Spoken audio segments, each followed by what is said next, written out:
Hello pong muli mga katambay. Nagbabalik pong muli ang inyong katambay, si Katambay Manong po, para po magkomento po sa inyo dito po sa Tambayang Makabayan. Siyempre po, komento na inyong lingkod. Mga katambay, ito po nakita ko lang po ito na sa social media, itong kukomentuhan natin ngayon mga katambay.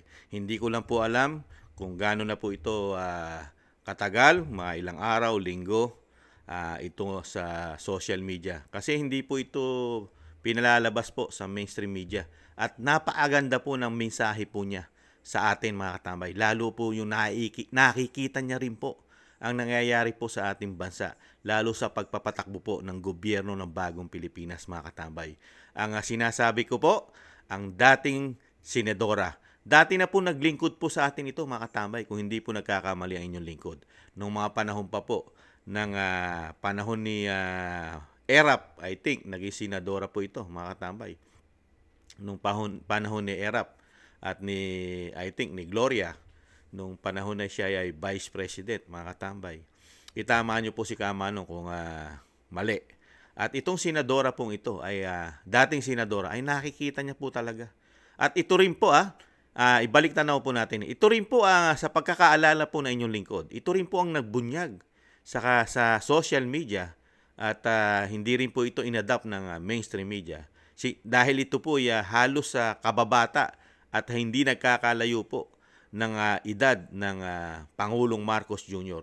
At nakita po niya ang kabataan ng Pangulong Marcos at kung paano po ito na talagang sinasabi po niya po ito. May mga upload na po ito lalo sa TikTok mga katambay at sa YouTube na talagang ang ating Pangulong Marcos Jr. ay may bisyo, may mga bisyo po, lalong-lalo raw po di umano doon sa droga, mga katambay, doon po sa mga nakaraan niyang pahayag, mga katambay.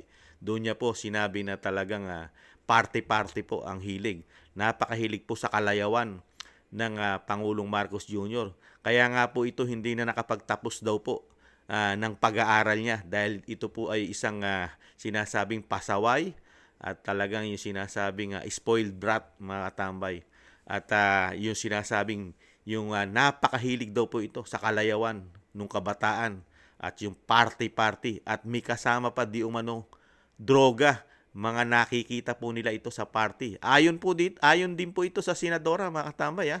Kaya pwede po natin hanapin yung upload na yon na talagang sa kanya rin po mismo nanggaling di umano yung mga natuklasan niya na ganun nga po dahil sila po hindi nagkakalayo, lalo po siyempre may kaya rin po ito.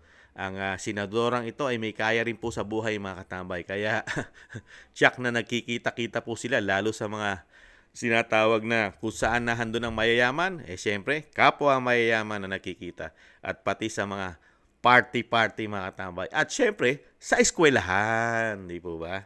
Ito po mga katambay, pakinggan po natin ang senadora, si dating senadora Nikki Cositeng mga katambay. Ang kanyang pahayag sa Pangulo sa nakikita niya po na nagkakawindang-windang at talagang baka daw maulit pang muli ang nangyari nung mga panahon na sila ay lumipad at napakadali rin din daw po nilang lumipad mga katambay. Maraming pere. Pakinggan po natin. You cannot make logical, intelligent decisions if there's nothing, no facts, no figures between your brains, between your ears. Another point is that when you make decisions, please, it's the good of the country, it's for the next generation. Remember that not all of us have an escape hatch like you do. We do not have billions of dollars stashed away somewhere. We do not have houses in other parts of the world that can be a safe haven for all of us. So please read, learn, go back and find out what happened in history, because if you don't know it, or you don't want to know about it, then you're just bound to make the same mistakes or commit the same mistakes. So remember, we 115 million Filipinos are stuck here. You have the freedom to fly anytime you want. You can have all the jets. You can buy all the houses, the palaces, the mansions that you want. and all the spending money that you could not even finish in how many 100 lifetimes. Please, don't make us look like fools, and maawa naman kayo sa Pilipino. Kayo walang problema eh. Marami kayong bahay sa ibang bansa. Pera. Madali kayo lumipad. Ginawa nyo na yan eh. Lumipad na kayo eh. O, di ba? So, yun lang ang aking masasabi. Kawawa naman po kami. At hindi lang mahihirap ang kawawa. Yung middle class na paunti-unti nawawala. Yung kanilang pinag-ipunan dahil lang naniniwala sila dito sa mga propaganda, sa mga trolls, sa mga TikTok, sa mga... Hindi po yan ang kailangan namin eh. Kasi binabaliwala ninyo yung suliranin ng taong bayan. Binabaliwala nyo, hindi nyo pinapansin. Yung may reklamo, wala lang, baliwala lang lahat yan. Kasi sayawan lang, party lang, sige, biyahe lang tayo, okay. Okay lang sana kung maunlad yung bansa natin. Ngayon, meron pang Maharlika Fund. Di ba? Nakita natin sa Sweden, sa ibang bansa, na lusaw lahat yung pondo. Ang daming mga pera ng GSIS, SSS, o kung ano pa mang government institutions na ilalagay nyo dyan.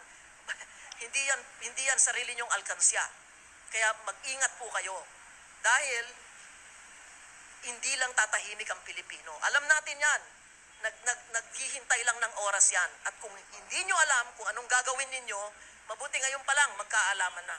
Yun po. Thank you. We have time for closing statement. Thank you very much, Senator Cosseteng. Short closing statement to summarize your views about the appeal to... Yan po mga katambay. Hindi naging madali ang pagsasagawa. Sa tingin ko po, medyo itong video rin po ni Senadora Nikki Cosseteng, ito po kanyang, yung nakita po na inyong lingkod, medyo matagal-tagal na rin po yata ito mga katambay. At nabanggit niya po kasi talaga yung Maharlika Fund din, di ba?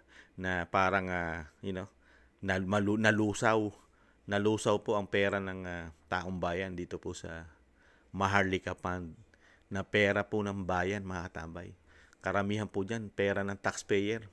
At hindi na rin po yan nababalitaan natin. Wala na rin po dyan tutok at hindi na rin po tinututukan po yan ng mainstream media at ng gobyerno, ng mga congressman, mga senador, kung ano na po nangyari dyan sa Maharlika Fund na pinasok natin. Pinasok pala nila. Hindi po natin. Wala tayong kinalaman dyan. Sila lang po. Sila pong matatalino pagdating sa pera. Di ba? At parang nabaliwala na lang. Parang hindi kaya tinangay na rin ng tubig yan, mga tambay. Tinangay ng baha. At tulad po ng 5,500 flood control na gumagastos po ng hindi bababa sa 1 bilyon isang araw sa loob ng 2 taon o 1 taon mahigit, mga tambay. Gaano kalaking mga pera yan. Hindi po sila nangihinayang. Kaya nga po sabi ng isang senadora, dating senadora Cosseteng, talagang yung walang pagmamahal sa bayan, mga katambay. At yung sinasabing medyo nakukulangan po ito sa brain, sa pag-iisip, lalo sa pagpapatakbo po ng gobyerno natin, mga katambay. Wala pong nakikita ang dating senadora Cosseteng na talagang ito ay talagang leader, isang leader na magaling, isang leader na may pagmamahal sa bayan, at may pagmamahal sa mga mahirap, at may pagmamahal sa middle class na unti-unti na raw nawawala ang ating middle class at napupunta na ito sa pagiging mahirap. Hindi na po katulad nung meron pa tayong mga middle class kasi nauubos po sila. Nauubos na at talagang sa hirap ng buhay, kahit sabihin mo na ikaw ay middle class, pero pagka ganito nga naman ang sitwasyon ng ating buhay, mga tambay, napakamamahal ng ating mga gastusin. Kuryente pa lang, tubig pa lang, para ka nang binibitay sa mahal. Pagkain pa kaya. Di po ba, mga katambay? At ang solusyon lang ng gobyerno natin, palibasa isang damuka lang pera nila. Anytime daw. Anytime Dahil meron din po pinatutumbukan dito ang dating senadora Cosseteng. Dahil nga dito sa isang, kung lalagyan mo ng logic, isa rin napakadali sa kanila ang umalis. Dahil sa dami ng pera nila.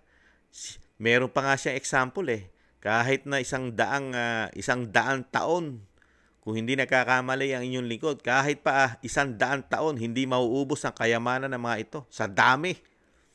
At napakarami pong mga bahay, mga houses sa ibang bansa.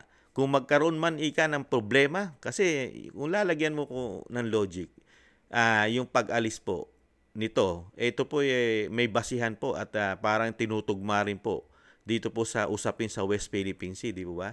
Dahil napakatapang po ng Pangulong Marcos diyan sa West Philippine Sea, di ba? Na parang kayang-kaya natin makipagyera diyan sa China o sa China. Dito po sa sinasabing agawan daw po ng teritoryo natin sa West Philippine Sea o South China Sea. Sa totoo naman po, hindi lang naman China ang kalaban natin diyan. Lahat po halos ng kapitbahay natin diyan ay may claim din po sila sa karagatan ng South China Sea o itong West Philippine Sea, mga katambay. Kaya nga lang po ang nakikita po natin talagang na-agresibo po at talagang dahil nakadepende po tayo sa Amerika. Pero wag din po tayo pasisiguro na tayo po itutulungan ng 100% ng Amerika, mga katambay. Dahil hindi po nila nagawa yan sa Ukraine. At hindi pa rin tapos ang gyera doon. At hindi pa rin po tapos ang sinusuportahan pa rin po ng Amerika ang gyera sa Israel at sa Middle East. Di po ba, mga katambay? Kaya dito po sa sinasabi ng ating dating Senadora Cositeng, dito sa sinasabing nahihinaan siyang presidente, napakahina para sa kanya ang isang presidente. Dahil nasubaybayan niya po ang kabataan nito dahil ito po ay sila po ay halos magkakasing edad, mga katambay. Doon po sa mga nakaraang vlog po nila na nila kasama po dito sila Kamentong, I think itong sa kapihan po ito, isang mga kapihan na forum pa na yung mga nakakita po ng kung paano magpatakbo ang gobyerno natin ngayon. At nagpapasalamat nga po si Kamanong dahil meron pa po tayong mga matatalino at dating mga politiko na nakikita po ang totoong pagpapatakbo po ng gobyerno sa bagong Pilipinas. Hindi po katulad nung iba, katulad ng mainstream media at mga politiko ay hindi po nila nakikita ang nangyayari po sa atin. Paano mo makikita kung kasama ka ron sa circle na nakikinabang po sa pondo ng bayan na nakukurap di umano, di ba? Napakalalaking korupsyon. Kasi itong sila Kamentong at si dating Senadora Nikki Cositeng, nakikita po nila yung pagpapatakbo ng Pangulong Marcos na talagang nagkakawindang-windang po ang ating bansa at talagang ang ating bansa ay tutungo po talaga sa magiging worse, lalo po ang ekonomiya natin. Dahil po yung pagtugon po nila, nakita niyo po yung sinasabi po ng Senadora na nasabi na rin po na inyong lingkod kung paano po sila tumugon. Ano po ang ginagawa nilang pagtugon sa tunay na problema ng bansa, mga katambay? Pamimigay na ayuda, puro ayuda. Pinopondohan po nila ng hindi bababa sa 500 milyon sa loob ng isang taon. Lalo-lalo yung DSWD na yung AKAP, doon po nila halos nilalagay yung pera, pondo, at nagagamit nila ang DSWD na pondo ng taong bayan na taxpayer. Mga katambay, napakalalaking numero. Imbis na ito'y dalin mo sa totoong programa na pangmatagalang solusyon at ang maikinabang ay ang Pilipino sana na pwedeng magtrabaho at yung seguridad natin sa pagkain, di ba? Dapat ayusin mo rin, di ba? Yung security natin. Siyempre po, kailangan ng Pilipino trabaho. Hindi yung iaasa mo sa ibang bansa. At kailangan din na ikaw ay umasa para ikaw ay sabihin na makaluwag-luwag sa buhay. Mag-abroad ka. Yun po ba ang solusyon ng gobyerno? Magsilayasan tayo, mga katambay. At talagang binitawan din ng Nikki Cositeng na talagang ang pamilya Marcos, Araneta, Romualdez isang damukal po ang mga kayamanan nito. At ito po hindi po nakikita ng senadora na tamang trabaho, mga katambay, yung tamang trabaho sa ating bansa, lalo sa mga susunod na henerasyon natin, mga katambay. Ano na mangyayari sa mga susunod na generation natin, ng ating mga anak, ng ating mga apo, pagka ganito po ang gagawin po ng leader ng bansa? Puro pang sarili lang. Wala Walang iniisip na talagang ang bansa mo ay paunlarin mo. Hindi mo dalhin sa kumunoy na napakaraming problema, korupsyon ang nakikita po ng mga Pilipino, lalo po ng mga nagmamahal din po, katulad po na inyong lingkod. At kasama na rin po sila Kamentong at itong grupo nila, Senadora Nikki Cositing, mga katambay. Nakikita po nila. Di ba? Ano ginagawa nga naman? Pa-travel, pa-party, mga katambay, pa-party, pa-travel, tapos magugulat ka pa. Yung mga ginagawa po ng institusyon ng Kamara ay matutuklasan pa natin kung paano po sila humawak at maglagay ng pera ng bayan sa mga departamento po ng gobyerno, di ba? Dahil natuklasan po ng Vice President 'yan nung siya ay maging secretary po ng edukasyon ng ating bansa na talagang daan-daang milyon, bilyong-bilyong piso ang walang programa, unprogram, dinadagdag po nila. Ganong kalalaki. Kaya po itong mga ito, talagang dadalhin po tayo sa talagang kahirapan ng buhay at bagsak na ekonomiya at babaon po tayo sa utang nito na walang programa. Dahil wala po tayong nakikitang programa na binibigay po ng pangmatagalang solusyon, mga katambay. Dito po sa nangyayari sa ating bansa. Di po ba? At napakarami na pong korupsyon na hindi po kumikibo ang ating mga politiko na sinasabi na galit na galit sa korupsyon, galit na galit sa krimen, at galit na galit daw sa droga. At ang bagong Pilipinas nga mismo, ano ba? May slogan pa yan. Sa bagong Pilipinas, bawal ang korap. Bawal daw ang magnanakaw. Pero nakikita po natin ngayon na nangyayari po sa bagong Pilipinas ang napakatalamak na korupsyon. Pagnanakaw, di umano. Di ba? Na natutuklasan po. Pati po ang grupo ng dating Senadora Cositing. Di ba?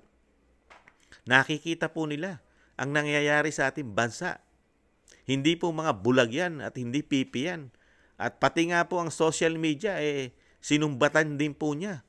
At ang mainstream media, itinatama po yung nakikita po at yung realidad na nakikita natin sa ating bansa. Pero pagdating po rito, itinatama po nila, bine-brainwash po ang mga Pilipino, lalo po ang mga OFW na wala sa Pilipinas.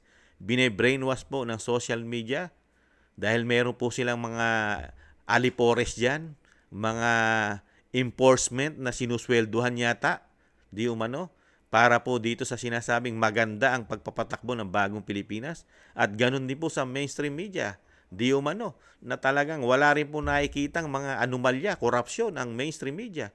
Kaya po talagang pinagaganda po nila ang sitwasyon ng bansa dahil gamit-gamit po ang ibang mga vlogger sa social media at ilang mga mainstream media na talagang pilit na pinababango at pinagaganda ang gobyerno ng bagong Pilipinas. Pero hindi po ganyan ang realidad ng buhay. Nakikita po natin yan. At nakikita ng isang dating Senadora Cositing.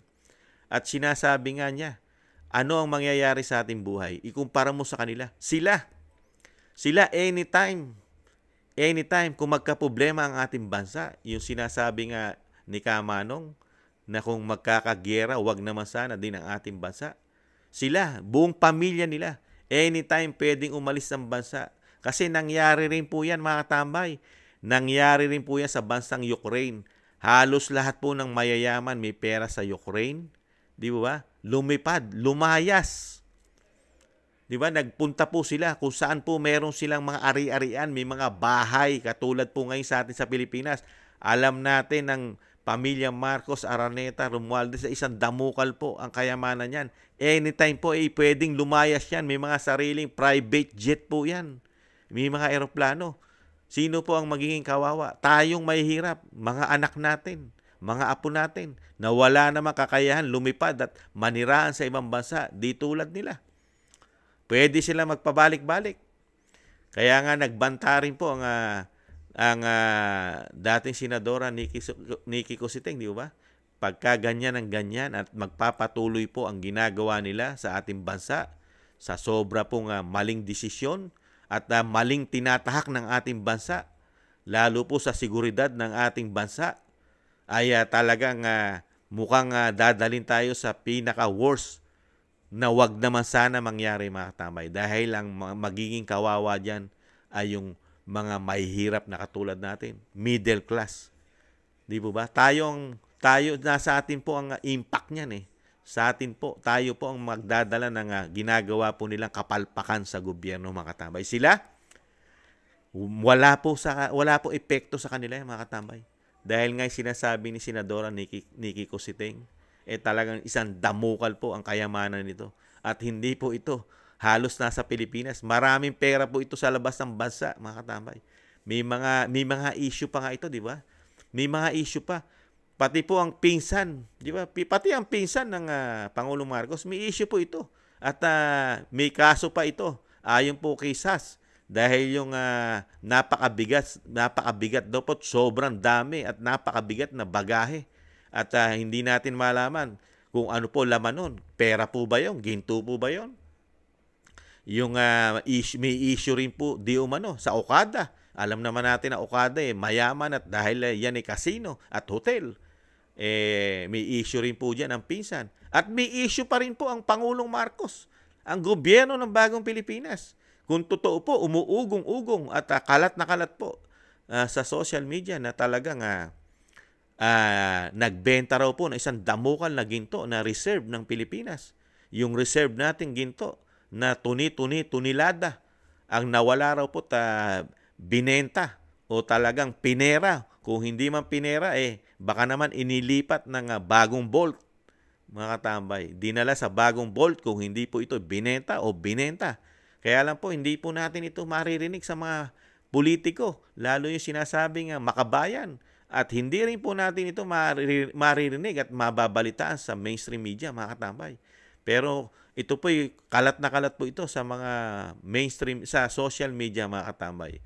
Kaya lang, intayin po natin kung sana pumutok po ito. Pumutok po sana ito at sana po ito meron pong tumayo at malaman po at marinig po natin ito sa mga politiko na talaga nagmamahal sa ating bansa. Di po ba? Sana po, kung may katotohanan ito, lalabas at lalabas naman po naman yan. Yung sinasabi po at nakikita po natin, naririnig sa social media na pati ginto natin sa Pilipinas, talagang pinag-intrisan na po daw nila. Sana kung may katotohanan ito, sana talagang ito po suriin at imbestigahan po ito, mga katambay, dahil malakapakalaking korupsyon po ito. Dahil nagkasunod-sunod na po ang korupsyon po ng ating bansa na talagang pumuputok po ito sa social media. Lalo yung 5,500 flood control pa nga lang, di ba? Yung Maharlika Fund, yung pera daw po sa PhilHealth, di ba? At yung napakarami pang pera na unprogram na pumuputok po, na gamit po at talagang gamit na gamit ang institusyon ng Kamara at Senado, mga katambay. At napakarami pa na kung paano po mag-ubos ng pera na wala naman po nakikita ang mga Pilipino, mga katambay.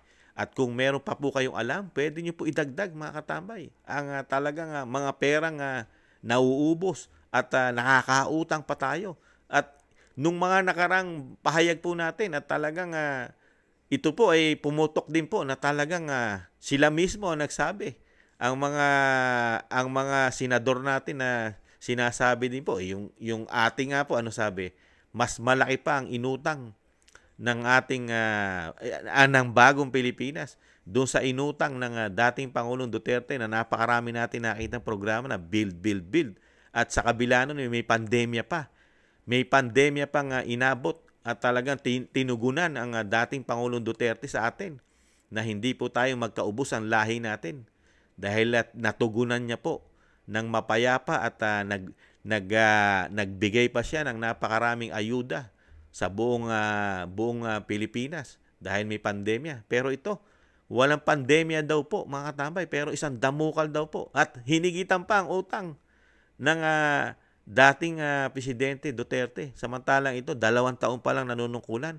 Isang damukal na daw po ang nautang. Pero wala pong nakikitang mga programa ang mga Pilipino, kahit si Senadora Nikki Cositeng, wala pong nakikitang programa maliban po sa kadiwa at yung sinasabi pong ayuda. Meron nga pong mga Pilipino parang okay lang daw po sa kanila kaysa daw makurap daw po yung ayuda. Okay daw po yun kasi binibigay naman daw sa mga Pilipino. Anong klaseng katwiran yun, mga katambay? Okay lang daw po kasi nabibigyan sila At yung sinasabi nga ni Kamanong, yung po ba ang solusyon na pangmatagalan? Ayuda dahil nabibigyan tayo, nabibigyan kayo. Ipagtatanggol mo na yung ayuda. Kung mabigyan ka ng 5,000, 1,000, 3,000, gaano naman kalaki yung nawala sa taxpayer? Nabigyan ka lang ng momo, pero hindi mo nakita yung nakukuha naman nila. Yung nakukuha nila, bilyon-bilyon sa'yo. Pinakamalaki na 5,000, pinakamalaki na 10,000. Pero yung pera na nakukuha nila, hindi mo pinanghinayangan. Di ba? Meron po kasi mga kapwa natin Pilipino, mga katambay, na talagang proud na proud sila na bibigyan po ng pera ng taxpayer, pera ng bayan. Kasi yung pera daw po, nagtatax din sila. Nagtatax din daw sila, kaya napapakinabangan nila yung tax nila. Ang tanong ni Kamanong, gaano mo katagal pa ikinabangan yan, yung binigay sa'yo? 1 dali lang yan. At napakalaki rin ang nakuha nila, yung korupsyon. Gaano kalaki ang korupsyon na hindi naman binigay sa Pilipino lahat? Mas malaki. Komento ni Kamanong, mas malaki ang napunta yata sa kanila, mga katambay. Di po? At taon-taon po nilang ginagawa ito. Gada budget. Di po ba? At kakarampot na porsyento lang ang nabibigyan ito. Pero bilyon-bilyon po ang inilalabas nila at nakakautang pa sa labas ng bansa. Bilyon-bilyon, mga katambay. Di po ba? Tapos kakarampot lang bibigyan mo, gada probinsya na pupuntahan mo. Hindi less than 100,000 lang ang bibigyan mo. O 100,000 mahigit. At piling-pili pa. Piling-pili. Karamihan po yata dyan puro pinili pa ng mga politiko na kaalyado nila. At ang pupuntahan daw nito, sabi po ng ating mga katambay at kababayan, kadalasan daw pong pinupuntahan nito puro kapartido pa nila. Kapartido pa. Nakakalungkot lang po ang isip po ng ating mga kababayan minsan. Mabigyan ka lang ng kakarampot na pera, pero yung pag-iisip mo hanggang doon na lang. Hindi ka nangihinayang na sana manalangin man lang tayo talagang yung ating request man lang sana ay matupad na sana ang gawin ng mga politiko po, di mo ba, ay solusyon sa trabaho para po makapagtrabaho kahit napakahirap ng buhay at napakataas ang bilihin, may trabaho tayo. Di ba? May trabaho man lang na mapapasukan tayo kahit mga pabrika, di ba? Marami man lang sana tayong mapasukan. Saka yung agrikultura natin pagyabungin sana, mga tambay, di ba? Para po bumaba naman kahit papaano ang bilihin natin. Kaya lang, hindi nga natin nakikita yung mga solusyon na yan. Dahil mismo ang dating Senadora Nikki Cositeng, hindi po nila nakikita yan. Dahil nga, mas gusto-gusto pa raw po yung napakasasarap na party. Napakasasarap na mga talagang trabaho po ng mga sinasabing spoiled brat. Yan po ang trabaho ng mayayaman. Ng mga hindi man lang nakatikim ng kahirapan. Dahil sa sobra po nilang ginhawa sa buhay, ipinanganak po sila na talagang hindi man lang nakaranas na maging mahirap. Kaya hindi po nila alam ang buhay ng mahirap, mga katambay.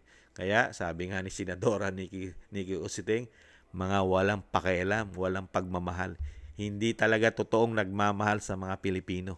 Sa salita lang, napakagaling lang po magmahal sa salita. Pero sa tunay na gawa, mas magaling magmahal sa salita at sa gawa ang dating Pangulong Duterte. Kahit sabihin mo siya'y palamura, pero nakikita mo naman po yung ginawa niya at yung pagmamahal niya sa Pilipino.